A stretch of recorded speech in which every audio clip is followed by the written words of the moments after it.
Story की शुरुआत में हमें एक जंगल का सीन दिखाया जाता है जहां कोई कहता है जल्दी से बैटल फॉर्मेशन को बनाओ, आज हम बिना हारे उस मॉन्स्टर को खत्म कर देंगे। और ये कहने वाला एक एल्फ होता है जो कहता है वो कहाँ गया। फिर दूसरा एल्फ कहता है अपने पीछे देखो। फिर पहले वाला एल्फ जैसे ही पीछे देखता है वो देखकर काफी ज्यादा हैरान हो जाता है क्योंकि उसके पीछे मॉन्स्टर था जो उसके ऊपर अटैक करने वाला था। लेकिन तभी एक आदमी आता है और उस मॉन्स्टर के गले को अपने तलवार से काट देता है, जिसे देखकर एल्फ कहता है तुम यहाँ क्या कर रहे हो। फिर थोड़ी देर बाद का सीन दिखाया जाता है जहाँ वो एल्फ कह रहा होता है मुझे नहीं पता कि मैं तुम्हें कैसे शुक्रिया करूँ, मेरे बुरे बर्ताव के लिए मुझे माफ कर दो। तुमने न सिर्फ मुझे बचाया है बल्कि हमारे ट्राइब के शांति को भी बचाया है। मैं तुम्हारे ये एहसान को कभी नहीं भूलूंगा। फिर तभी सिस्टम नोटिफिकेशन आता है स्मॉल विलेज के एल्फ का अफेक्शन 10 से बढ़ गया है। फिर दूसरा सिस्टम नोटिफिकेशन आता है जिसमें लिखा होता है फर्स्ट अचीवमेंट फॉरेनर जिसने एल्फ के भरोसे को जीता है, अब से वो एल्फ रेस के रीजन में आजादी से घूम सकता है। फिर वो एल्फ पीछे मुड़ते हुए कहता है और मेरी छोटी बहन ने कहा कि वो तुमसे कुछ कहना चाहती है। फिर उस एल्फ की छोटी बहन कहती है बहुत समय हो गया जब मैंने तुम्हें अपने कंपेनियन बनने के लिए ऑफर किया था। फिर से नोटिफिकेशन आता है कि तुम्हारा एल्फ हंटर के साथ रिलेशनशिप 10 से इंक्रीज हो गया है। फर्स्ट अचीवमेंट तुमने एक टाइटल पाया है जिसने पहली बार एक एल्फ को अपना कंपेनियन बनाया है। अब तुम एल्फ रेस के इक्विपमेंट का यूज कर सकते हो। फिर वो एल्फ शर्माते हुए कहते हैं अगर ये तुम हो तो मैं चाहूंगी। फिर उसके बाद अगला सीन दिखाया जाता है जहाँ पे उस एल्फ और उस आदमी की शादी हो रही होती है और वो दोनों एक दूसरे के साथ काफी ज्यादा खुश थे। फिर उसके बाद वो आदमी उस एल्फ को रिंग पहनाता है।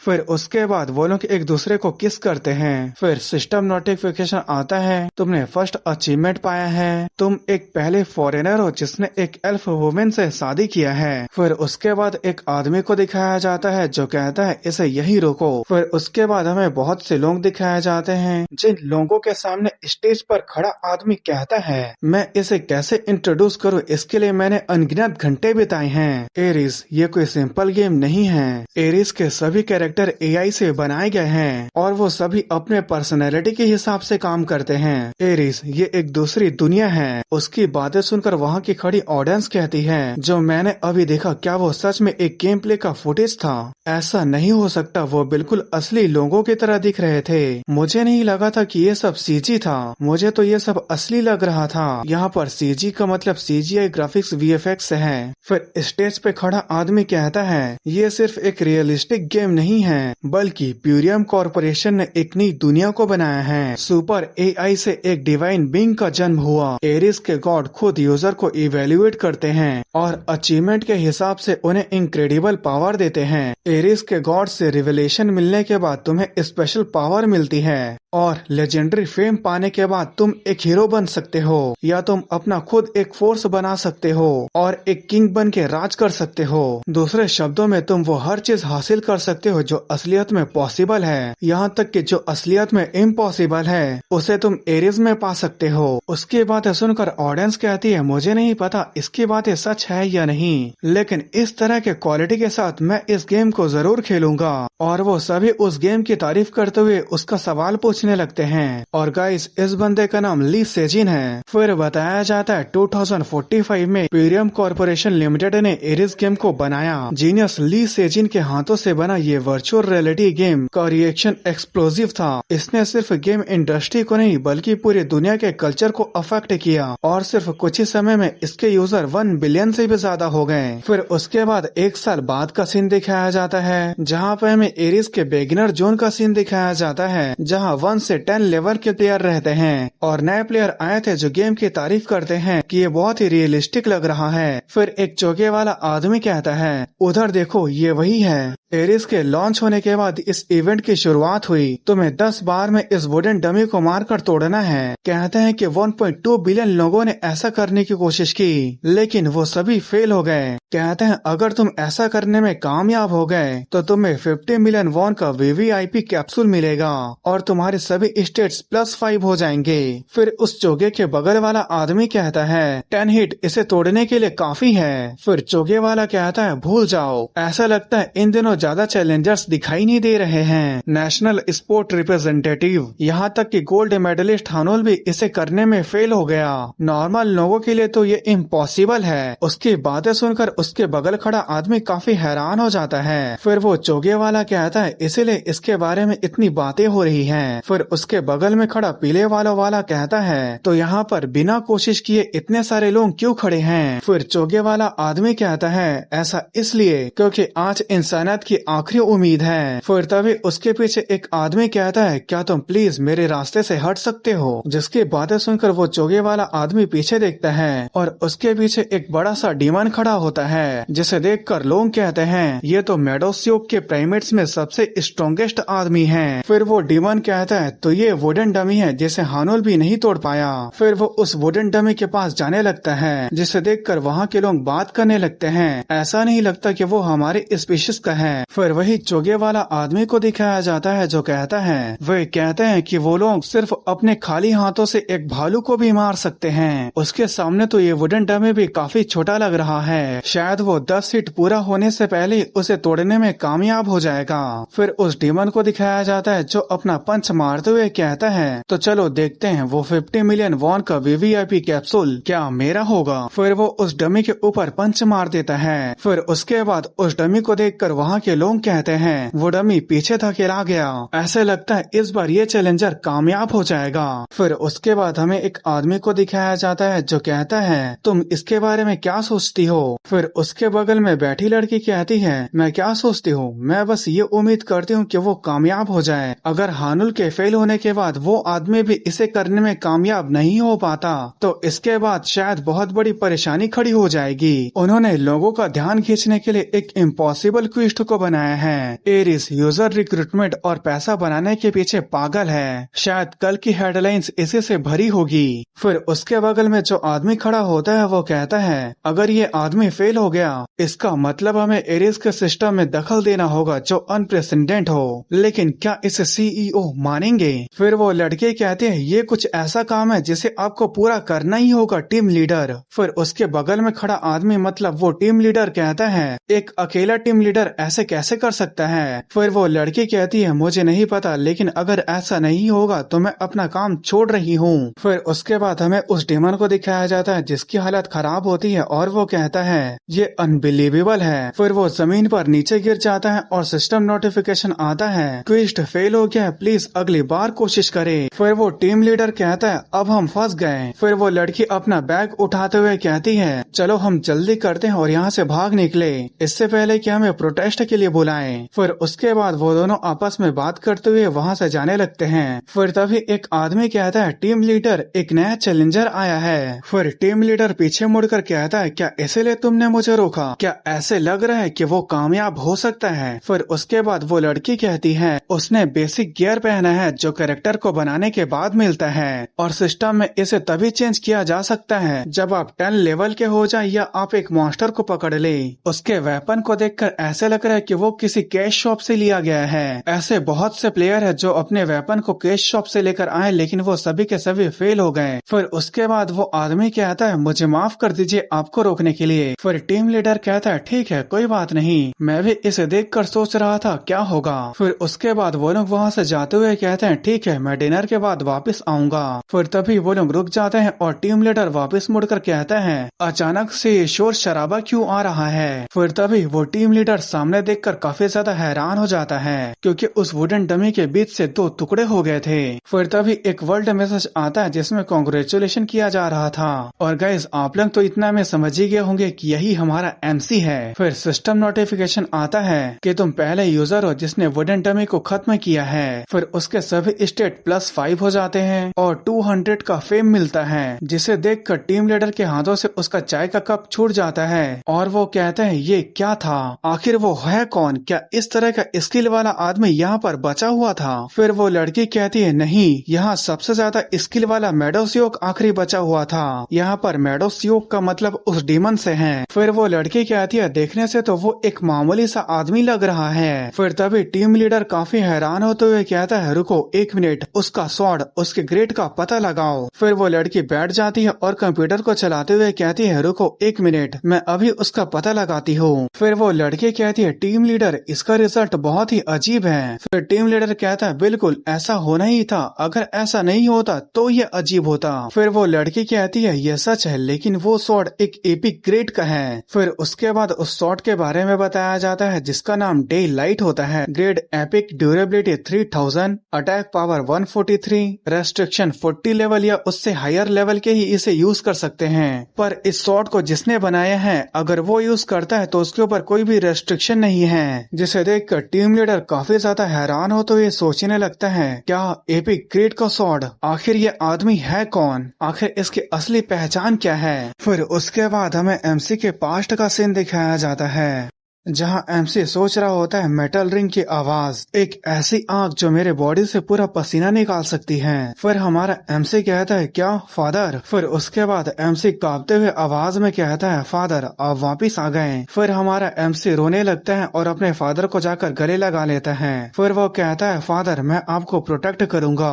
फिर एमसी का फादर पीछे मुड़ता है और कहता है मेरे बेटे मैं अभी भी गर्म हूँ, और एमसी के फादर के आसपास से आग निकल रहा था। फिर दिखाया जाता है एमसी के फादर आग के लपटों में जल रहा था और वो कह रहा था ये बहुत गर्म है, जिसे देखकर हमारा एमसी जमीन पर गिर जाता है और रोते और चिल्लाते हुए फादर बोल के कह रहा होता है। फिर वो कहता है फादर जल्दी से उन आग के लपटों से बाहर निकलो, और वहीं उसके फादर कह रहे होते हैं ये बहुत गर्म है। फिर उसके बाद हमारे एमसी को दिखाया जाता है जो रो रहा होता है और बिस्तर पर से उठ जाता है और सोचने लगता है ये सपना मुझे बार बार आ रहा है, और हम देख सकते हैं एमसी के चेहरे और शरीर पर जलने का निशान था। फिर उसके बाद हमें कोरिया सियोल के हॉस्पिटल लॉबी का सीन दिखाया जाता है जहां एक लड़का टैब पर बात करते हुए कहता है बिल्कुल, क्या वो बेवकूफ कमीने अभी भी उम्मीद पर कायम है। मैंने तुम्हें कहा था कि वो सिर्फ अपने फिजिकल स्ट्रेंथ से वुडन डमी को नहीं तोड़ सकते।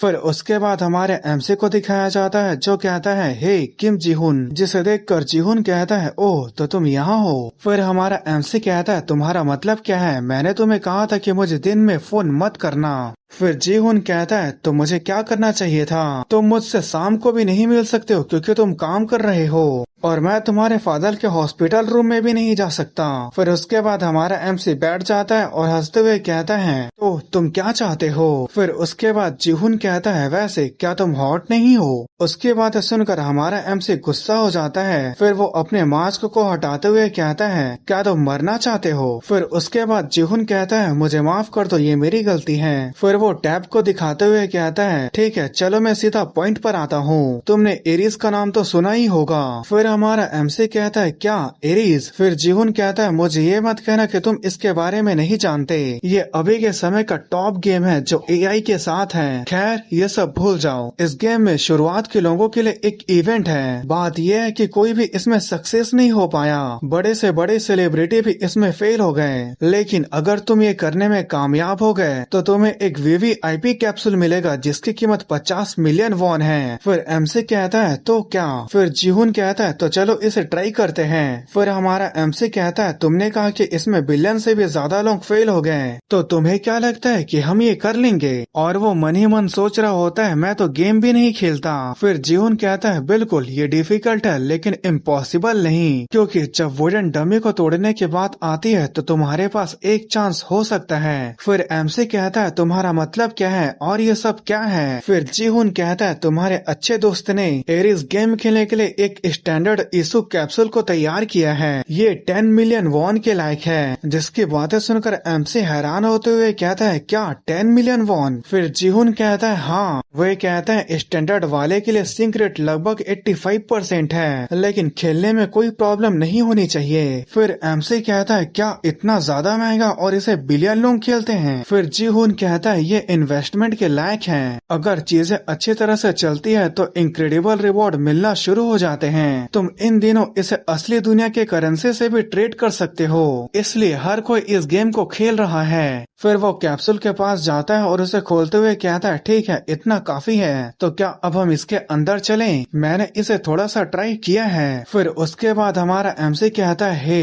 किम जीहुन तुम्हें ये कहाँ से मिला। फिर जीहुन कहता है क्या ये अभी इम्पोर्टेंट भी है, तुम्हें इसके बदला ये सोचना चाहिए कि हम इससे कितना पैसा कमा सकते हैं। फिर हमारा एमसी कहता है इस बात की कोई गारंटी है कि हम कुछ कर भी पाएंगे, आखिर तुम किस तरह का पागलपन सोच रहे हो। फिर जीहुन कहता है ये कोई पागलपन नहीं बल्कि ये एक इन्वेस्टमेंट है। मैं कह रहा हूँ तुम्हारे पास एक चांस है। फिर एमसी कहता है तुम किस बेस पर बोल रहे हो कि मेरे पास चांस है। फिर जीहुन कहता है ध्यान से सुनो, एरियस में ब्लैक स्मिथ का क्लास एग्जिस्ट करता है। तुम्हें क्या लगता है, क्या ये औसम नहीं है? कांग ह्योन्सु, तुम वर्ल्ड फेमस क्राफ्टमैन के इकलौते बेटे हो और एकमात्र सक्सेसर। तुम्हारे स्किल्स के साथ एक वुडन डमी को काटना कोई बड़ी बात नहीं होगा। तो गाइस, हमारे एमसी का नाम कांग ह्योन्सु है, तो अब से उसे ह्योन्सु कहेंगे। फिर ह्योन्सु कहता है मैं सोच रहा था कि तुम किस बात के लिए इतना कॉन्फिडेंट थे। फिर उसके बाद ह्योन्सु अपने टोपी को उतारते हुए कहता है एक्सीडेंट के बाद से मैं जिस तरह से हूँ मैंने तुम्हें पहले कभी नहीं दिखाया है ना, मैं अब ऐसा हूँ। फिर दिखाया जाता है चेहरे के साथ साथ ह्योन्सु के सिर का एक साइड का पूरा बाल जल गया होता है। सच कहूँ तो मैं कुछ भी करने की हालत में नहीं हूँ। फिर हमारे एमसी के पास्ट को दिखाया जाता है जहाँ वो दौड़ रहा था और शायद ये उसका घर था जहाँ आसपास आग लगा हुआ था और वहीं एमसी का फादर मलबे से दबा हुआ था। उसे देखकर ह्योन्सु फादर बोल के जोर से चिल्लाता है और अपने फादर के पास जाने लगता है। फिर वहाँ जाके अपने फादर के ऊपर से मलबे को हटाता है। फिर उसके बाद ह्योन्सु अपने फादर को कंधे पर उठाकर लेकर जाने लगता है। फिर ह्योन्सु बताता है उस इंसिडेंट ने मुझसे सब कुछ छीन लिया, मैं मुश्किल से बच पाया, लेकिन मेरे फादर उसके बाद से कभी होश में नहीं आए और उनके इलाज को कवर करने के लिए मेरा फैमिली बहुत गरीब था। फिर उसके बाद हमें एक दूसरे जगह का सीन दिखाया जाता है जहां एक आदमी ह्योन्सु को कहता है मैंने सुना है कि तुम हथौड़ा चला लेते हो, जाओ उन लोगों की मदद करो। फिर ह्योन्सु बताता है 10 साल तक मैं अपने फादर के फुटस्टेप पर चलता रहा। उस दौरान मैंने ये हथौड़ा अनगिनत बार मेटल को फोर्जिंग करते समय चलाया था। फिर दिखाया जाता है ह्योन्सु जैसे ही कील को ठोकने के लिए हथौड़ा को चलाता है वो हथौड़ा उसके हाथों से गिर जाता है। उसे देखकर ह्योन्सु रोने लगता है। फिर उसके बाद वो बताता है यहाँ तक कि उस एक्सीडेंट के बाद से मेरी राइट हैंड में जरा सा भी ताकत नहीं बची। ब्लैक स्मिथ का काम तो छोड़ो, मैं एक लेबर का काम भी नहीं कर सकता। देखो, मुझे पता है कि तुम मेरी मदद करने की कोशिश कर रहे हो, लेकिन मैं अपने प्रॉब्लम को खुद सॉल्व कर सकता हूँ, इसलिए इसे वापस ले जाकर रिटर्न कर दो। 10 मिलियन वॉन को यूं ही मत फेंको। मेरे पार्ट टाइम जॉब का समय हो गया है, इसलिए मैं जा रहा हूँ। फिर ह्योन्सु वहाँ से जाने लगता है। फिर जीहुन कहता है क्या तुम बेवकूफ नहीं हो? तुम्हें क्या लगता है मुझे नहीं पता कि तुम अपने फादर के हॉस्पिटल का बिल देने के लिए हर महीना बहुत मुश्किल से गुजार रही हो? तुम्हें क्या लगता है तुम ऐसा कब तक कर सकते हो? चलो मान लेते हैं कि तुम इसे हमेशा कर सकते हो, लेकिन तुम्हारे लाइफ का क्या तुम अपने बॉडी को हमेशा के लिए ऐसे ही छोड़ दोगे? मैं कह रहा हूँ ये सब कुछ ठीक कर सकता है। इलाज का पूरा पैसा 3 मिलियन वॉन है। ये अमाउंट काफी ज्यादा है, लेकिन इसका मतलब ये नहीं है कि तुम हार मान सकते हो। फिर जीहुन गुस्से से कहता है मैं जानता हूँ तुम ऐसा नहीं करना चाहते। तुमने कहा था कि तुम अपने लाइफ को एक ब्लैक स्मिथ बनकर जीना चाहते हो। तुम ऐसा एरेज में कर सकते हो। मैं कह रहा हूँ मैं 10 मिलियन वॉन की पूरी रिस्पॉन्सिबिलिटी लेता हूँ। मैं उसे लॉस करने के लिए तैयार हूँ। बस एक बार अपने दोस्त की बात मान लो प्लीज। ह्योन्सु, क्या तुम इसे एक बार भी ट्राई नहीं कर सकते? चलो बस एक बार कोशिश करते हैं। लेकिन उसके बातें सुनने के बाद भी चुपचाप ह्योन्सु वहीं पर खड़ा होता है और वो पास्ट की बातों को याद करने लगता है जहां उसका फादर कह रहा होता है ये बहुत गर्म है। फिर वो अपने राइट हैंड को दिखने लगता है जिसमें सिर्फ हिलाने डुलाने की ताकत थी। फिर उसके बाद हमें दूसरे जगह का सीन दिखाया जाता है जहाँ ह्योन्सु काम कर रहा था और वो सोच रहा था उस जीहुन ने मेरा दिमाग बेकार की बातों से भर दिया है। मुझे अपने काम पर ध्यान देना चाहिए। जितना जल्दी हो सके मुझे अपने फादर के इलाज के लिए पैसा कमाना होगा। फिर उसके बाद वो बगल में देखता है जहाँ एक आदमी लोहे को हथौड़े से मार रहा था, मतलब ब्लैक स्मिथ का काम कर रहा था और उसे ह्योन्सु गौर से देख रहा था। फिर उसके बाद ह्योन्सु बताता है मेटल को पीटने की आवाज मेरे दिल में फिर से गूंज उठी और आखिरकार मैं फिर से वहीं आ गया। और ह्योन्सु सोच रहा होता है मेटल को पीटने की आवाज मुझे यहाँ खींच ले आई। फिर वो जीहुन की पहले की बातों को याद करने लगता है जहाँ वो कह रहा था कि तुम ब्लैक स्मिथ बनना चाहते थे।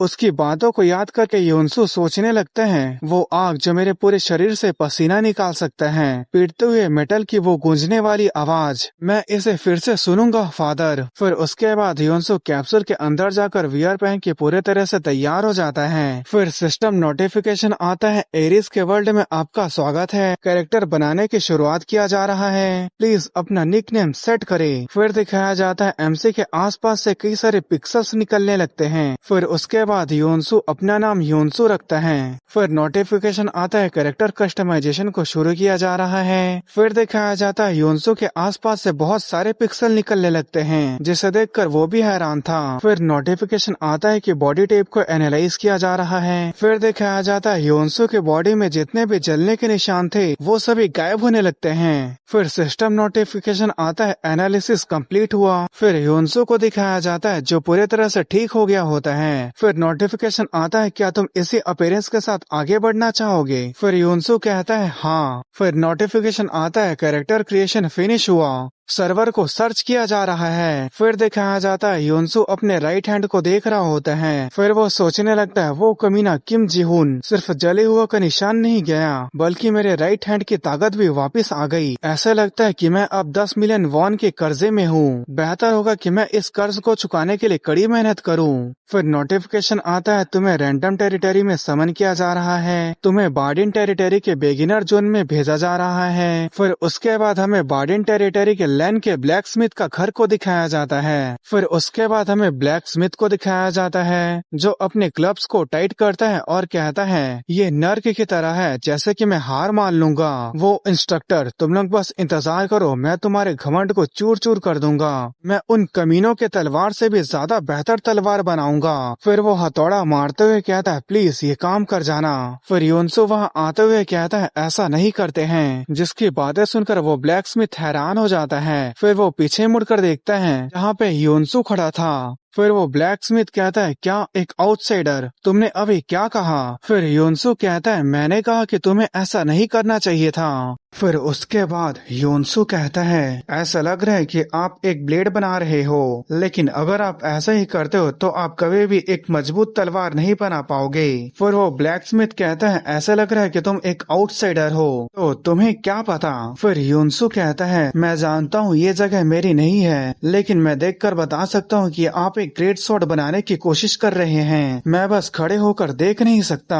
फिर वो ब्लैक स्मिथ कहता है क्या खड़े होकर देख नहीं सकते? तुम तो ऐसे बात कर रहे हो जैसे कि तुम्हें सच में पता है कि इसे कैसे बनाना है। फिर वो योनसु की तरफ आते हुए कहता है ठीक है, इससे मुझे क्या ही घाटा होगा। फिर वो योनसु को हथौड़ा देते हुए कहता है तो आगे बढ़ो और मुझे दिखाओ कि तुम क्या कर सकते हो। तो चलो देखते हैं क्या तुम्हारे पास सच में इतना स्किल है कि तुम अपने बात को साबित कर सको। मैं इसे ध्यान से देखूंगा। फिर योनसु उस हथौड़े को ले लेता है और सोचने लगता है मेरा ओरिजिनल प्लान ये था कि मैं उससे अच्छे से बर्ताव करूं और फोर्ज यूज करने के लिए कहूँ, लेकिन शायद ये भी काम कर सकता है। फिर वो कहता है पर मेरी एक कंडीशन है। फिर वो ब्लैक स्मिथ कहता है क्या कंडीशन है? फिर योनसु कहता है अगर मैं अपने स्किल को साबित कर दिया तो आप मुझे मेरी बनाई हुई शॉट को ले जाने दोगे। बदले में मैं आपको कुछ ऐसा दिखाऊंगा जो इसके लायक होगा। फिर वो ब्लैक स्मिथ कहता है क्या तुम कुछ ज्यादा ही घमंडी नहीं हो रहे? फिर वो वहाँ से जाते हुए कहता है जो भी हो मुझे ये पसंद आया, मैं उम्मीद करता हूँ तुम्हारा ये कॉन्फिडेंस बना रहे। फिर उसके बाद वो ब्लैक स्मिथ बेंच पर बैठ जाता है और कहता है लेकिन तुम अगर फेल हो गए तो तुम्हें ये घमंडी बनने की कीमत चुकानी पड़ेगी। फिर उसके बाद योनसु कहता है बिल्कुल। फिर योनसु शॉट को बनाने के लिए पूरी तरह से तैयार हो जाता है और सोचने लगता है इसे करे हुए 3 साल हो गए, मैंने कुछ ज्यादा ही बड़ी बात कह दी है, लेकिन सच कहूँ तो मुझे यकीन नहीं है कि मैं जैसे सोच रहा हूँ वैसे कर पाऊंगा। फिर वो हथौड़े से उस स्टील को पीटने लगता है और सोचने लगता है लेकिन इस फीलिंग के साथ मैं ये कर सकता हूँ। फिर वो पहले की बातों को याद करते हुए मन ही मन कहता है डैड जीहू, और अपने आप को भी याद करके मन ही मन कहता है बस थोड़ा और इंतजार करो। वो फीलिंग जिसे मैं भूल गया था अब वो सब वापस आ रही है। स्टील की पीटने की ये आवाज, आग की गर्मी से निकलता हुआ ये पसीना, ये सब वापस आने के बाद मुझे बहुत अच्छा महसूस हो रहा है। मेरे बॉडी को ये अभी भी याद है। फिर ब्लैक स्मिथ को दिखाया जाता है जो कहता है कुछ आउटसाइडर के जैसे मुझे लगा था कि तुम भी उनमें से एक हो जो दूसरों की नकल करते हैं, लेकिन ऐसा लगता है तुम्हारे पास कुछ तो स्किल है, लेकिन यही तुम्हारी लिमिट है। पर फिर भी वो किस बात से इतना ज्यादा खुश है तो भी इससे कोई फर्क नहीं पड़ता,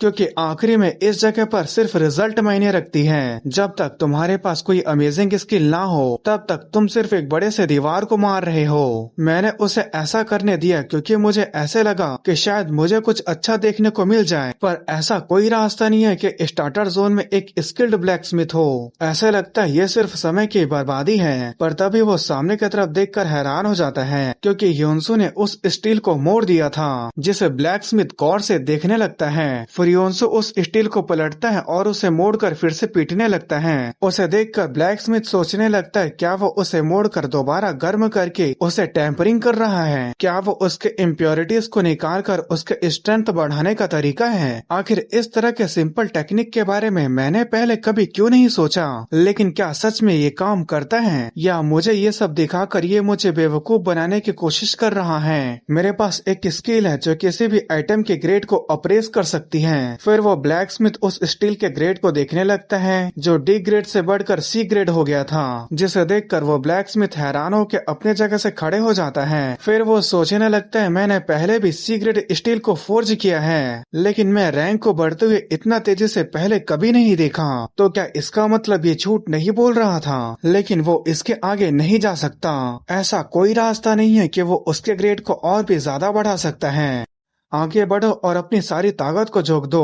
कुछ चीप ट्रिक्स से ये फैक्ट नहीं बदलेगा कि तुम बिना स्किल के इस वर्ल्ड में मेरे से अलग नहीं हो। फिर उसके बाद दिखाया जाता है सुबह हो जाता है। फिर वो ब्लैकस्मिथ उड़ते हुए सोचने लगता है क्या मैं सो गया था, लगता है उस आउटसाइडर के वजह से मेरी नींद खुलने में देर हो गई। फिर तभी वो सामने की तरफ देखकर हैरान हो जाता है क्योंकि योंसू अभी भी उस स्टील को फोर्ज कर रहा था, जिसे देखकर ब्लैकस्मिथ सोचने लगता है क्या वो अभी तक काम कर रहा है। फिर हमें योंसू को दिखाया जाता है जो काफी खुश था और इस काम को बड़े ही मजे से कर रहा था। फिर उसके बाद वो उस स्टील को आग से निकालता है और पानी में डाल देता है। उसे देखकर ब्लैकस्मिथ सोचने लगता है क्या ये आदमी थकता नहीं है, क्या ये पूरी रात यही काम कर रहा था। फिर जैसे योंसू उस स्टील को निकालता है वो काफी ज्यादा चमकने लगा था। फिर दिखाया जाता है वो स्टील बी ग्रेड का हो गया था, जिसे देखकर वो ब्लैकस्मिथ काफी ज्यादा हैरान होते हुए कहता है नहीं ऐसा नहीं हो सकता, बी ग्रेड क्या ये सच में पॉसिबल भी है। उसने बिना किसी स्किल के उस स्टील को बी ग्रेड तक पहुंचा दिया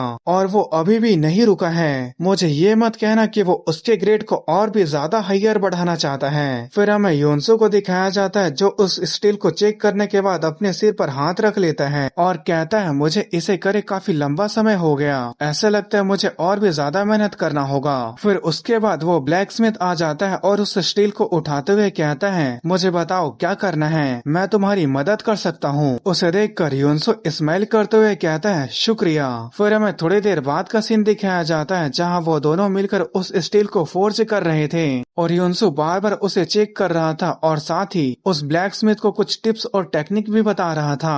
फिर हमें थोड़ी देर बाद का सीन दिखाया जाता है जहाँ वो ब्लैकस्मिथ सामने देखकर हैरान हो गया था। फिर वो कहता है इनक्रेडिबल, ये स्टील ए ग्रेड का बन गया है, तुम इसके साथ एक रेयर ग्रेड का स्वॉर्ड बना सकते हो। मुझे यकीन नहीं हो रहा कि ऐसा करना पॉसिबल भी था। मेरे पास एक स्किल है जिससे मैं किसी भी आइटम के ग्रेड को देख सकता हूँ। ये स्पेशल नहीं है लेकिन मैंने स्टार्टर के विलेज में कभी भी मैजिक ग्रेड के आइटम को नहीं देखा।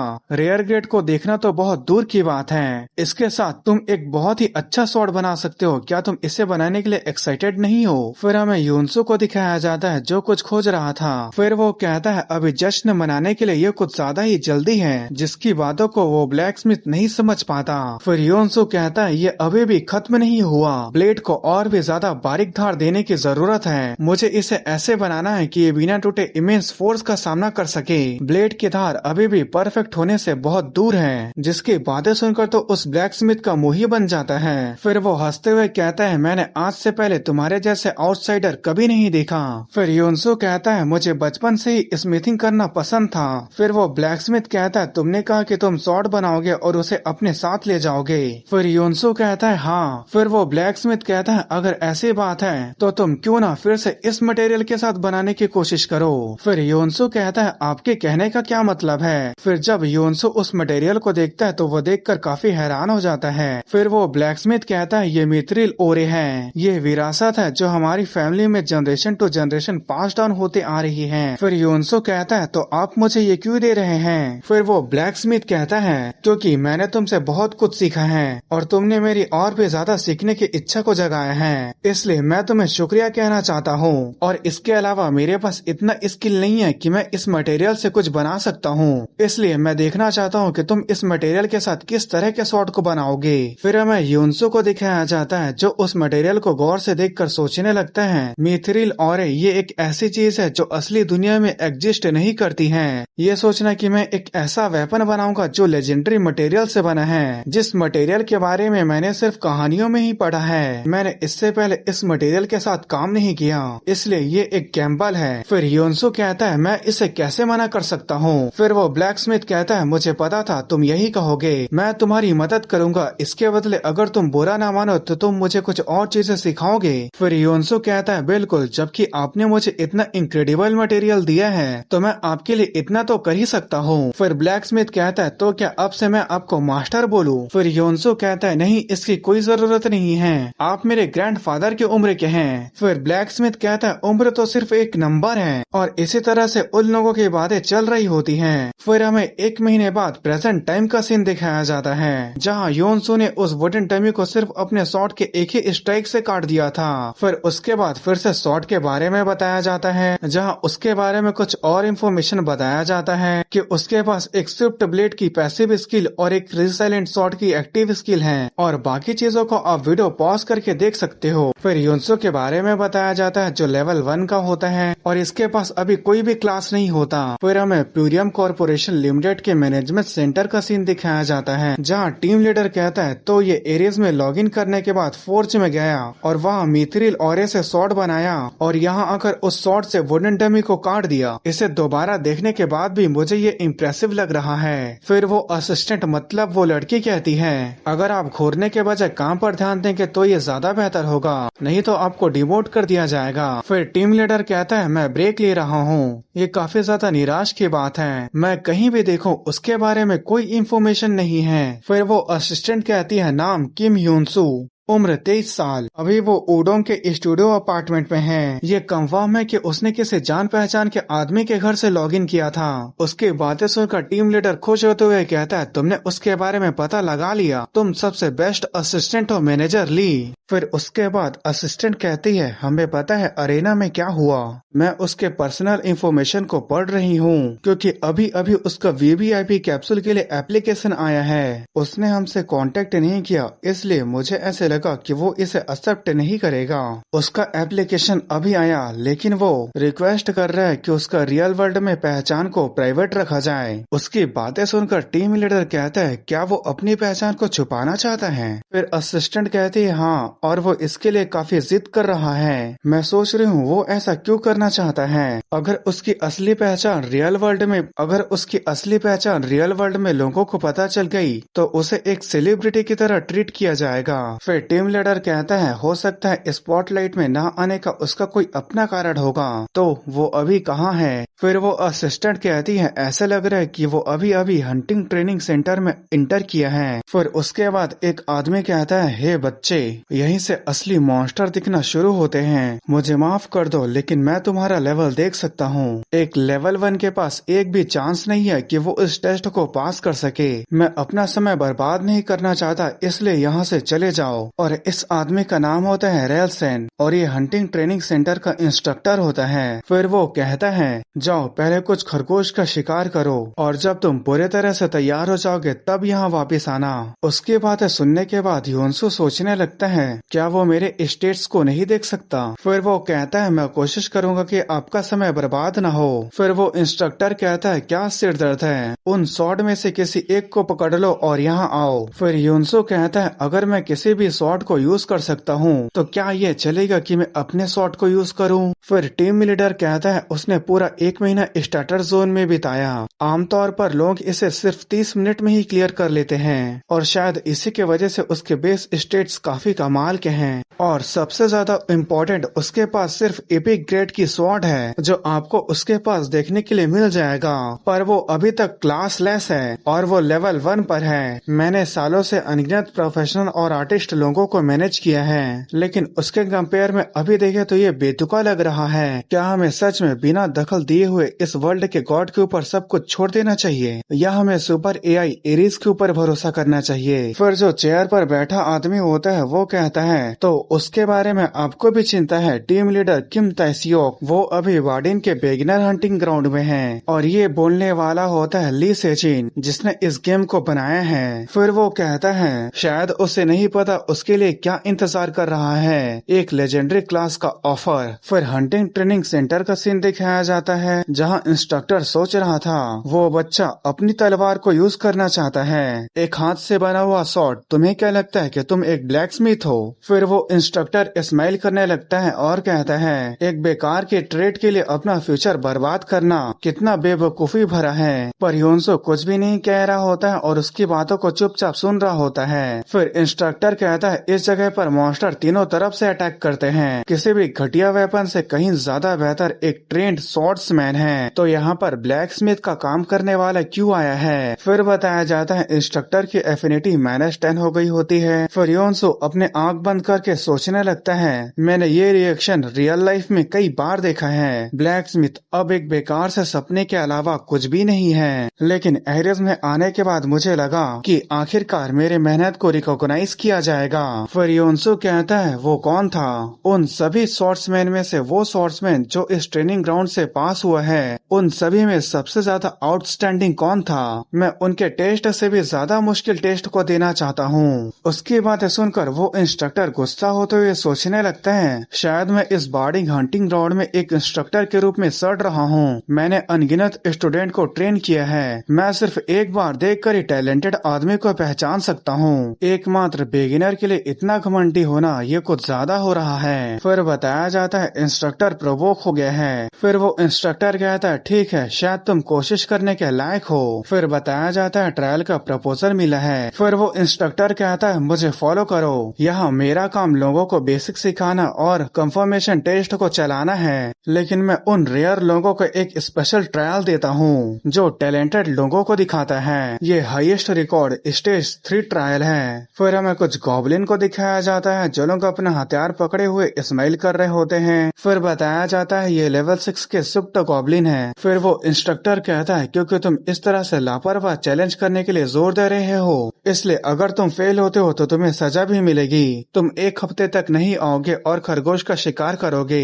फिर योन्सो कहता है क्या स्टेज 3 ही आखिरी ट्रायल है? उसकी बातों को वो इंस्ट्रक्टर कुछ देर के लिए समझ नहीं पाता। फिर योन्सो कहता है मैं फाइनल स्टेज तक जाना चाहता हूँ। उसकी बातें सुनकर वो इंस्ट्रक्टर गुस्सा होते हुए सोचने लगता है तुम मेरी ट्रेनिंग को इतनी आसानी से इग्नोर कर रहे हो। बच्चे आखिर तुम्हारी हिम्मत कैसे हुई मेरे पेशेंस का टेस्ट लेने की? फिर वो एक चेन को घिसते हुए कहता है तो चलो देखते हैं तुम क्या करते हो। फिर हमें फाइनल स्टेज 4th ट्रायल को दिखाया जाता है। फिर बताया जाता है इसमें लेवल 15 के मैड गॉब्लिन है। फिर वो सभी गॉब्लिन ह्यून्सो के ऊपर अटैक करने के लिए उसके पास जाने लगते हैं। फिर वो इंस्ट्रक्टर सोच रहा होता है पूरे वर्ल्ड में लगभग कोई भी स्टेज 3 को पार नहीं कर पाया और स्टेज 4 की बात तो छोड़ ही दो। फिर उन सभी मैड गॉब्लिन को दिखाया जाता है जो लोग बहुत ही तेजी से ह्यून्सो के पास आकर उसके ऊपर अटैक कर देते हैं, जिसके अटैक को ह्यून्सो डिफ्लेक्ट कर देता है जिससे वो गॉब्लिन पीछे फेंका जाता है। फिर तभी दूसरा गॉब्लिन ह्यून्सो के ऊपर अटैक कर देता है। उसे देखकर ह्यून्सो मनी मन कहता है कोई भी ब्लैक स्मिथ इसे देख सकता है। फिर ह्यून्सो अपने शॉट को पीछे करता है और वो दोनों एक दूसरे के ऊपर अटैक करने के लिए तैयार होते हैं और ह्यून्सो यहाँ पर अपने शॉट डे लाइट का एक्टिव स्किल टप शॉट यूज करता है, जिस अटैक की वजह से उस मैड गॉब्लिन के वेपन के साथ साथ उसका भी वहीं पर काम तमाम हो जाता है। फिर बताया जाता है एक स्विफ्ट गॉब्लिन खत्म हो गया। तो गाइस मैं बता दो इस ट्रायल में 2 लेवल 6 के स्विफ्ट गॉब्लिन है और एक लेवल 15 का मैड गॉब्लिन है। फिर तभी बिल्कुल उसके आंख के पास एक वेपन आ जाता है और ऐसा करने वाला दूसरा बचा हुआ स्विफ्ट गॉब्लिन था, जिसके अटैक से बचने के लिए योन्सो साइड तो हो जाता जाता है, पर फिर भी उस गॉब्लिन का अटैक योनसो के पेट में लग जाता है। उसे देखकर इंस्ट्रक्टर सोचने लगता है, जैसा कि सोचा था इंस्टेंटली एक क्रिटिकल हिट, इसलिए स्विफ्ट गॉब्लिन को बिगिनर लोगों के लिए नाइटमेयर कहा जाता है। इससे कोई फर्क नहीं पड़ता उसका शॉट कितना भी अच्छा हो, आखिरकार वो बिना स्किल के एक लेवल 1 के प्लेयर से ज्यादा कुछ भी नहीं है। पर तभी वो सामने की तरफ देखकर हैरान हो जाता है, क्योंकि योनसो को इससे ज्यादा कुछ चोट नहीं लगा था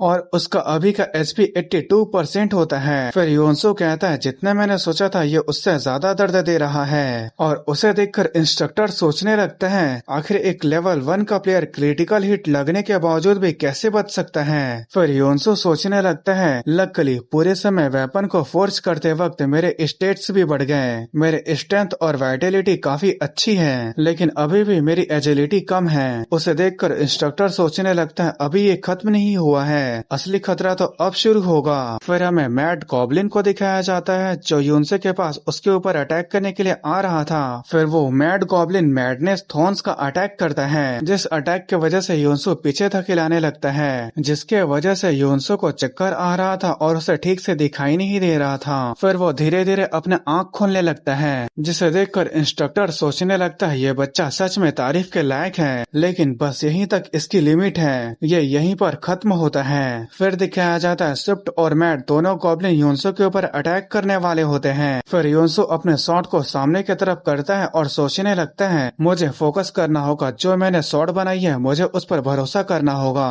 और मुझे बस वो करना है जो मैं चाहता हूँ। फिर वो गॉब्लिन जैसे योनसो के पास आता है, योनसो अपने शॉट के पैसिव स्किल स्विफ्ट ब्लेड को यूज करता है, जो उसके अटैक स्पीड को 1.7 गुना बढ़ा देता है, जिसके अटैक की वजह से वो दोनों गॉब्लिन एक ही बार में खत्म हो जाते हैं। उसे देखकर ली सेजिन थोड़ा हैरान होता है, लेकिन टीम लीडर, उसकी असिस्टेंट और इंस्ट्रक्टर काफी ज्यादा हैरान होते हैं। फिर उन दोनों को खत्म करने के बाद योनसो सोचने लगता है, अपने शॉट के इस स्किल की मदद से मैं आसानी से अपने एजिलिटी की कमी को भर सकता हूँ। फिर बताया जाता है मैड गॉब्लिन और स्विफ्ट गॉब्लिन खत्म हो गए। उसे देखकर इंस्ट्रक्टर काफी ज्यादा खुश होते हुए सोचने लगता है, इसने वो कर दिखाया जो कोई नहीं कर सकता था। फिर वो इंस्ट्रक्टर योनसो के पास जाकर कहता है, तुम्हारे सभी स्ट्राइक देखने में रफ लग रहे थे, लेकिन उन सभी स्ट्राइक में ब्लेड की असली ताकत छिपी हुई थी, तुम तो पहले ही स्वॉर्डमैनशिप में ट्रेंड हो। फिर योनसो कहता है, मैंने तो सिर्फ ये सीखा है कि एक ब्लैक स्मिथ अपने द्वारा बनाए गए वेपन को कैसे संभालता है, इसके अलावा मैंने कुछ भी नहीं सीखा। उसकी बातें सुनकर इंस्ट्रक्टर को अपने गलती का एहसास हो जाता है। फिर उसके बाद वो योनसो की तरफ देखकर कहता है, मैं तुम्हारे हाथों के उस निशान को देख सकता हूँ। फिर वो अपने सीने पर हाथ रखता है और माफी मांगते हुए कहता है, तो तुम सच में एक सच्चे ब्लैक स्मिथ हो, पहले के लिए मुझे बुरा बर्ताव करने के लिए माफ कर दो। फिर बताया जाता है इंस्ट्रक्टर का एफिनिटी योनसो के लिए मैक्स हो गया है। फिर इंस्ट्रक्टर कहता है, क्या तुम मेरे प्रपोजल को सुनोगे?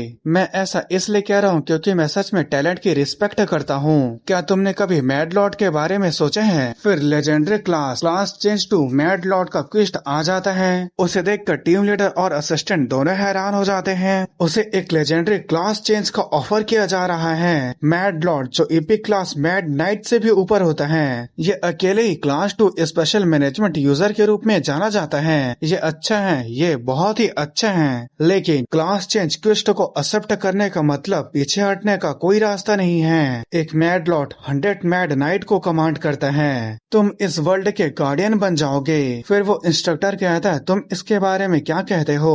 मैं ये ऑफर हल्के में नहीं दे रहा, तुम्हारे टैलेंट के साथ तुम नाइट के बीच एक किंग की तरह उभर सकते हो। फिर योनसो कहता है, मुझे खुशी है कि आपने मुझे ये ऑफर दिया, लेकिन मैं इसे मना करता हूँ। मैं एक नाइट नहीं बल्कि एक ब्लैक स्मिथ हूँ। जिसके बाद सुनकर ली सेजिन और असिस्टेंट स्माइल करने लगते हैं और वहीं टीम लीडर थोड़ा हैरान होता है। फिर उसके बाद इंस्ट्रक्टर कहता है, सचमुच तुम शानदार हो। फिर वो स्माइल करने लगता है। फिर योनसो अपने आंखें बंद करके सोचने लगता है, मुझे लगा था कि मैं फिर कभी अपने लाइफ में दोबारा हथौड़ा नहीं पकड़ पाऊंगा, लेकिन इस गेम में आने के बाद मुझे ऐसा महसूस हुआ जैसे कि मैं एक ब्लैक स्मिथ के न्यू लाइफ को फिर से शुरू कर रहा हूँ। फिर उसके उसके बाद एक ग्रेड बी का हिडन क्वेस्ट आ जाता है जहाँ यूनसो को लॉर्ड वेंस से मिलना होता है। फिर इंस्ट्रक्टर कहता है तो ये रिकमेंडेशन लो और लॉर्ड के कैसल में जाओ, वहाँ कोई है जो तुम्हारे जैसे एक्स्ट्रा ऑर्डिनरी ब्लैक स्मिथ का इंतजार कर रहा है और ट्रायल के रिवॉर्ड के रूप में मैड लॉर्ड द्वारा पहने गए इस आर्मर को ले जाओ। जंग लगने की वजह से इसका काम खत्म हो गया है, लेकिन मुझे तुम पर भरोसा है कि तुम इसे यूज कर लोगे। फिर इंस्ट्रक्टर एक्साइटेड होते हुए कहता है वहाँ भी जाकर अपने आप को साबित करो और वो करो जो कोई नहीं कर सकता। मुझे तुम पर भरोसा है, तुम ये कर सकते हो। फिर यूनसो भी शर्माते हुए कहता है मैं अपनी पूरी कोशिश करूंगा। फिर असिस्टेंट कहती है आखिरकार यूजर यूनसो उस बड़े खतरे से बच गया। फिर टीम लीडर कहता है हाँ, पॉसिबिलिटी की चिंगारी अभी भी बनी हुई है, वो ब्लैक स्मिथ के पिनिकल तक पहुंचेगा, उसका रास्ता गॉड ऑफ ब्लैक स्मिथ बनने का है। फिर बताया जाता है यूनसो ट्रेनिंग ग्राउंड को क्लियर कर लिया होता है और वो टेरिटरी विलेज में इंटर कर चुका होता है और उसे मेन क्वेस्ट भी मिल गया होता है। इसी के साथ ट्यूटोरियल खत्म हो जाता है। फिर उसके बाद वो लॉग आउट कर लेता है। फिर वो सोचने लगता है अब शुरुआत हो चुकी है, पर उससे पहले मुझे गैस बिल को पे करना होगा। ऐसी बहुत सी चीजें हैं जिससे मुझे रियल लाइफ में ध्यान देना होगा। मुझे गेम की आदत पड़ रही है और मुझे इसका पोटेंशियल भी दिख रहा है, लेकिन सबसे पहले मुझे अपने फादर के हॉस्पिटल बिल, रहने खाने के खर्चे को पूरा करना होगा।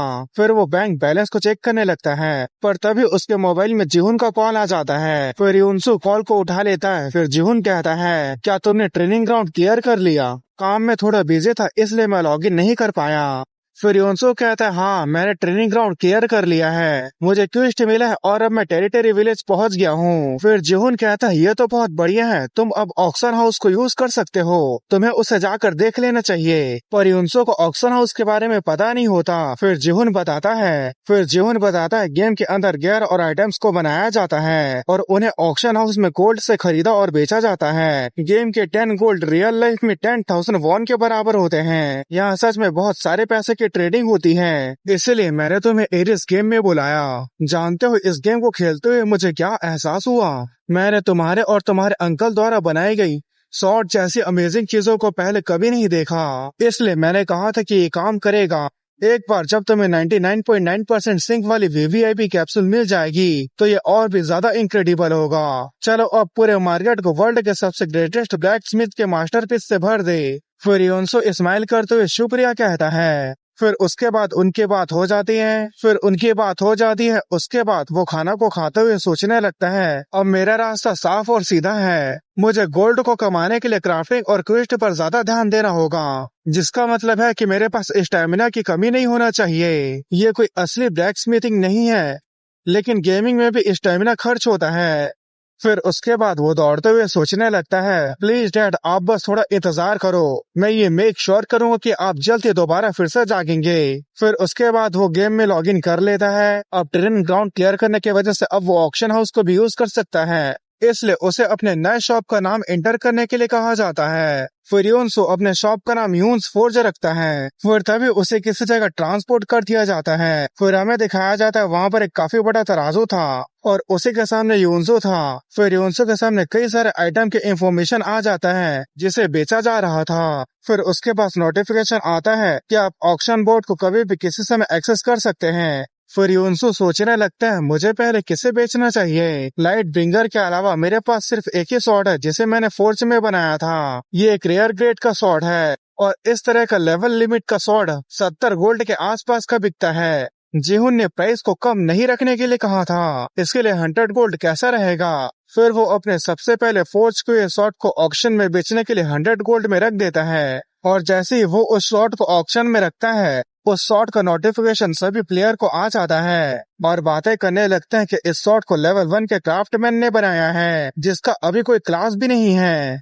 इस वजह से यून की फर्स्ट स्वॉर्ड की बिडिंग बढ़ने लगती है। फिर उसके बाद हमें ब्लेम नाम के एक बंदे को दिखाया जाता है जो कहता है वॉइस गिल्ड मास्टर क्या आप इसे देख रहे हैं, ये सच में इंसेन है। फिर बताया जाता है कि गोल्डन शील्ड गिल्ड है और ये ब्लेम नाम का बंदा गोल्डन शील्ड गिल्ड से है। फिर वो वॉइस गिल्ड मास्टर को मैसेज करता है, कह रहे हैं कि जिसने इसे बनाया है वो लेवल 1 का है, वो भी बिना किसी क्लास के, और बहुत ही मामूली मटेरियल का यूज करके इसने सबसे बेस्ट स्वॉर्ड बनाया है और इससे भी बड़ी बात इसमें इनहेंसमेंट का ऑप्शन है। फिर वॉइस गिल्ड मास्टर कहता है इस इक्विपमेंट में इनहेंसमेंट है, इसमें लोअर ग्रेड के मटेरियल का यूज किया गया है, इसका मतलब सक्सेस का चांस भी कम होगा। फिर ब्लेम कहता है उसने सेम मटेरियल का यूज किया होगा, इस तरह से वो उसकी कॉस्ट को भी बचा लिया। फिर वॉइस गिल्ड मास्टर कहता है ये 15 लेवल तक चलेगा, वो सच में काफी चालाक है। फिर ब्लेम कहता है यहाँ तक कि उसने इसका नाम भी रखा है फर्स्ट सॉर्ड। ये उस क्राफ्टमैन की पहली कलेक्शन पीस है। एक लेवल 1 के इस स्किल के साथ आपको लगता नहीं कि ये काफी वैल्यूएबल है। फिर उसके बाद वो लोग काफी बातें करते हैं और यूनसो की काफी तारीफ भी करते हैं। और वहीं यूनसो परेशान होता है कि उसके जो फर्स्ट सॉर्ड है वो बिकेगी भी या नहीं, और उसे लगता है कि उसने जल्दबाजी कर दी। फिर तभी उसे नोटिफिकेशन आता है कि उसकी सॉर्ड बिक चुकी है। फिर तभी उसके पास एक बुक आती है और जैसे कि गेम में एक मैसेज बॉक्स रहता है, ये बुक कभी वही काम था। फिर जब वो उस बुक को खोलकर देखता है तो उसका सॉर्ड 1008 गोल्ड में बिका था, जिसे अगर रियल वर्ल्ड के करेंसी में कन्वर्ट कर दिया जाए तो 1 मिलियन वॉन होता है। और इतना ज्यादा पैसों को देखकर वह हैरान के साथ साथ काफी खुश भी था। फिर जब वो उसके इंफॉर्मेशन को देखता है तो इसे गोल्डन शील्ड गिल्ड के ब्लेम ने खरीदा था और उनके तरफ से एक मैसेज भी था जिसमें वो यूनसो के साथ एक कॉन्ट्रैक्ट बनाने के लिए कह रहे थे और यूनसो को अपने गिल्ड का मेंबरशिप भी दे रहे थे। फिर वो देखते हुए सोचने लगता है golden shield guild black Smith guild, इसके फॉलोअर 7,80,000 है। फिर यूनसो सोचने लगता है जिहुन ने कहा था कि लेवल अप से ज्यादा मुश्किल काम अपने फॉलोअर को बढ़ाना है। जितना ज्यादा तुम्हारे पास फॉलोअर्स होंगे उतना ज्यादा ही लोग तुम्हारे ऊपर ध्यान देंगे और जितना ज्यादा लोग तुम्हारे ऊपर ध्यान देंगे तुम्हारा फायदा भी उतना ही ज्यादा होगा। चलो देखते हैं अभी मेरे फॉलोअर्स कितने हैं। फिर जब वो देखता है तो उसके 82 फॉलोअर्स थे। फिर उसके बाद वो अपने मैसेज बॉक्स को खोलता है तो वहाँ से बहुत सारे मैसेज निकलने लगते हैं और उन सभी मैसेज में कोई ना कोई गिल्ड या तो उसे रिक्रूट करना चाहता था या तो उसके साथ कॉन्ट्रैक्ट बनाना चाहता था। फिर यूनसो सोचने लगता है असली दुनिया में गायब हुए ब्लैक स्मिथ का एरिस इंतजार कर रहा है, क्योंकि एरिस एक ऐसी जगह है जहाँ पर एक क्राफ्ट्समैन की स्किल की वैल्यू है। एग्जैक्ट डेटा और नंबर से उनके वैल्यू को साबित किया जा सकता है, जिससे वो और भी ज्यादा चमकने लगेंगे। मेरे पास अभी किसी भी गिल्ड को ज्वाइन करने का समय नहीं है। फिर दिखाया जाता है यूनसो लॉर्ड के मैनर में पहुंच गया होता है। फिर वो सोचने लगता है मैंने तो अभी तक अपनी आधी स्किल को भी नहीं दिखाया है, मेरी असली वैल्यू की शुरुआत अब होगी। फिर हमें अंदर की तरफ लॉर्ड को दिखाया जाता है जो कहता है बेल ये इम्पॉसिबल है। फिर हमें उस आदमी को दिखाया जाता है जो बेल है, वो कहता है हाँ मेरे लॉर्ड, किसी भी आर्टिफैक्ट को रिस्टोर करने में हमेशा फेल होने का चांस रहता है और अगर वो रिस्टोरेशन के प्रोसेस के बीच में टूट जाता है तो शायद वो दोबारा कभी रिस्टोर नहीं भी हो सकता है। आप इसे हमेशा के लिए खो सकते हैं, इसलिए आपको कॉन्टिनेंट के सबसे बेस्ट रिस्टोरर को इसे दे देना चाहिए। फिर लॉर्ड कहता है लेकिन उस तरह के एक्सपर्ट तो सिर्फ कैपिटल में ही मिल सकते हैं। फिर बार्डिन कहता है उन जैसे एक्सपर्ट का कैपिटल से बार्डिन तक आना काफी दूर की बात है। फिर लॉर्ड कहता है तो इसे ठीक कराने के लिए मुझे कैपिटल जाना पड़ेगा, पर मैं अपने पर्सनल काम के लिए अपने टेरिटरी को यूं ही अकेले नहीं छोड़ सकता, ये मेरे फादर की एकमात्र यादगार चीज है। फिर हमें एक धनुष को दिखाया जाता है जो टूटा हुआ था। फिर बेल कहता है लेकिन ये एक ऐसा वो है जिसे पहले कभी नहीं देखा गया। फिर बताया जाता है इसका नाम प्लेयर बेल है और ये लेवल 100 का है और इसका काम लोगों को बेवकूफ बनाकर उसका फायदा उठाने का है। फिर वो सोचने लगता है मैंने 1 हफ्ते बर्बाद कर दिए लॉर्ड वेन के भरोसे को जीतने के लिए, सिर्फ इसी दिन के लिए ही मैंने इतना मेहनत किया है, तो अब बारी है रिवॉर्ड की। फिर लॉर्ड वेन कहता है तो इसके रिस्टोरेशन में 300 गोल्ड लगेगा। फिर बेल कहता है हाँ अगर आप ये वो मुझे दे देते हैं तो मैं कैपिटल में जाकर इसे बिल्कुल अच्छे तरीके से रिस्टोर करा दूंगा। फिर तभी वह यूनसो आते हुए कहता है क्या रिस्टोरेशन। फिर उसके बाद वो आगे चलते हुए कहता है इस बो को यहीं पर रिस्टोर किया जा सकता है। उसकी बातें सुनकर बेल गुस्सा होते हुए सोचने लगता है आखिर ये कौन कमीना है जो मेरे 1 हफ्ते की मेहनत को बर्बाद कर रहा है।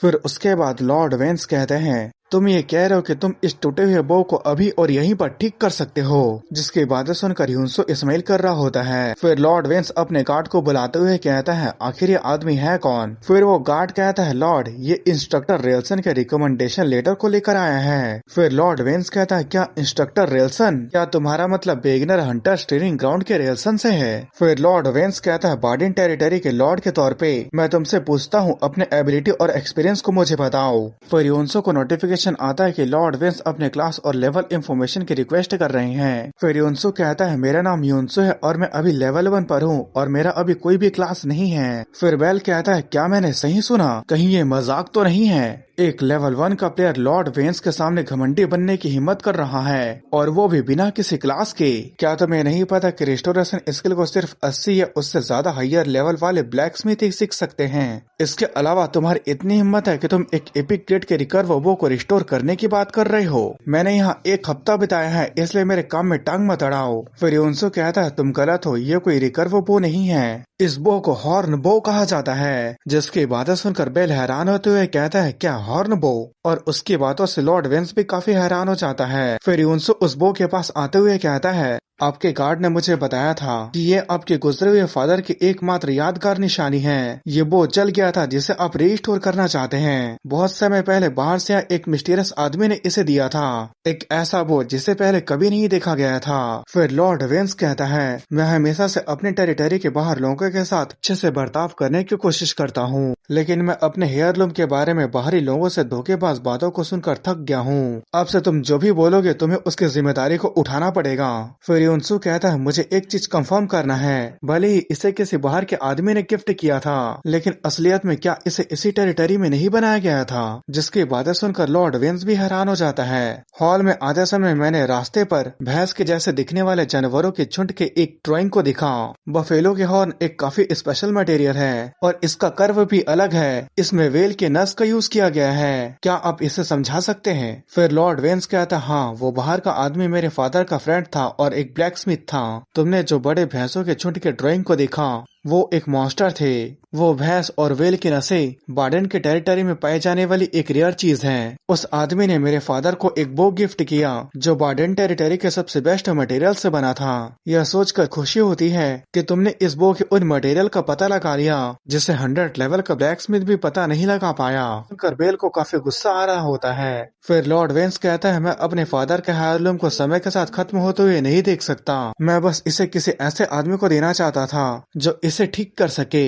यूनसू तुमने यही नाम बताया था ना, क्या तुम मेरे फादर के इस हायरलूम को रिस्टोर कर सकते हो? फिर यूनसू को भी ये मैसेज आ जाता है और यूनसू इस गिफ्ट को एक्सेप्ट कर लेता है। फिर लॉर्ड वेंस बेल को कहता है बेल अब तुम यहाँ से जा सकते हो, जब मुझे तुम्हारी जरूरत पड़ेगी तो मैं तुम्हें बुला लूंगा। फिर बेल भी कहता है ठीक है मैं समझ गया। फिर उसके बाद वो वहाँ से जाते हुए गुस्से से सोचने लगता है तुमने अपना नाम यूनसू बताया ना, मैं तुम्हारे नाम को याद रखूंगा, बस तुम इंतजार करना, मैं इसका बदला तुमसे जरूर लूंगा।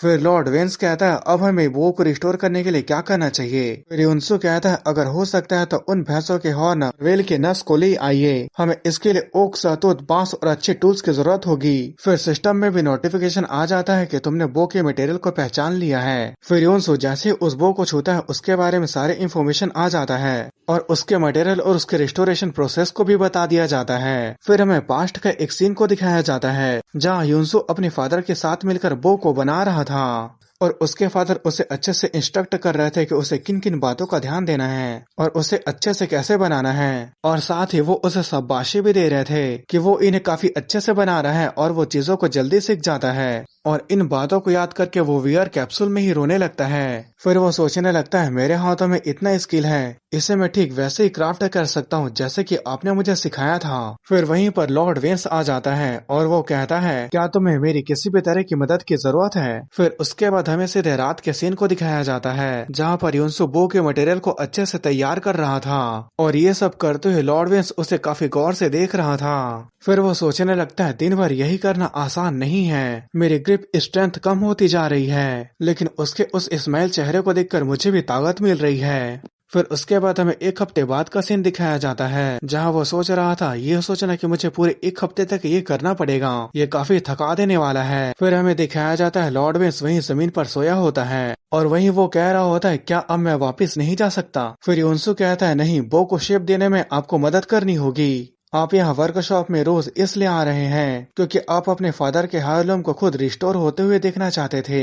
उसकी बातें सुनकर लॉर्ड वेंस स्माइल करने लगता है। फिर वो उठते हुए कहता है हाँ ये बात सच है, वो हायरलूम मेरे फादर की एकमात्र यादगार चीज है। वैसे यूनसू तुम्हारे बारे में क्या? ऐसा लगता है कि तुम्हें अपने काम को करने में काफी मजा आता है। फिर यूनसू स्माइल करते हुए कहता है हाँ मेरे पास भी काफी प्रीशियस मेमोरीज हैं। मेमोरीज को रीस्टोर करने में समय और मेहनत दोनों लगता है। फिर लॉर्ड विंस युनसो को हाथ पकड़कर कहता है, मैं समझ गया। फिर उसके बाद हमें दिखाया जाता है कि वो लोग बो को रीस्टोर करने लगते हैं और वो लोग इसे धीरे धीरे और कई सारे प्रोसेस के साथ कर रहे थे और ऐसे ही करते करते 20 दिन बीत चुका होता है और आखिर में वो बो बन के तैयार हो जाता है। फिर बताया जाता है कि ये एक मार्क्समैन हॉर्न बो है और इस बो को ओरिजिनल मास्टर से भी ज्यादा अच्छे से बनाया गया है और इसके बाकी इंफॉर्मेशन को आप देख सकते हो। फिर हमें लॉर्ड वेंस के फादर के स्टैचू को दिखाया जाता है जहाँ पर वो दोनों आ गए थे और लॉर्ड वेंस कह रहा था, क्या आप इसे देख सकते हैं? पहले की तरह एक बाहरी मिस्टीरियस आदमी के जैसे। ठीक इस बार भी एक बाहरी मिस्टीरियस आदमी ने बो को गिफ्ट में दिया है। मतलब वो यहाँ पर यूनसो की बात कर रहा था। फिर यूनसो कहता है, एक बार आप अच्छे से इसे चेक कर ले, क्या यह आपको पहले के ही जैसे लग रहा है? फिर लॉर्ड विंस अपने बो और एरो को तैयार कर लेते हैं और सामने की तरफ शूट करते हैं जो बिल्कुल निशाने पर जाता है। फिर लॉर्ड विंस कहता है, ये पहले के जैसे नहीं है। फिर वो काफी खुश होते हुए कहता है, ये तो पहले से भी काफी ज्यादा अच्छा है और इस बात का नोटिफिकेशन यूनसो को भी आ जाता है जिससे यूनसो भी खुश हो जाता है। फिर लॉर्ड विंस कहता है, इसे रीस्टोर करने के लिए तुम्हारा बहुत बहुत शुक्रिया। अब मैं अपने टेरिटरी के काम पर अच्छे से ध्यान दे सकता हूँ। फिर भी तुमने जो किया है उसे देखा जाए तो रिवॉर्ड काफी कम लगता है, इसलिए मैं 2000 गोल्ड के अलावा मैं तुम्हें फोर्ज को फ्री में यूज करने का परमिशन देता हूँ। फिर उनसे खुश होते हुए सोचने लगते हैं, 2000 गोल्ड, ये तो 2 मिलियन वॉन होगा। ये मेरे रहने खाने और नेक्स्ट जर्नी के लिए काफी होगा। फिर उसके बाद लॉर्ड विंस अपने पास से एक स्वॉर्ड को निकालते हुए कहता है, वैसे क्या तुमने कभी स्वॉर्डमैनशिप सीखने के बारे में सोचा है?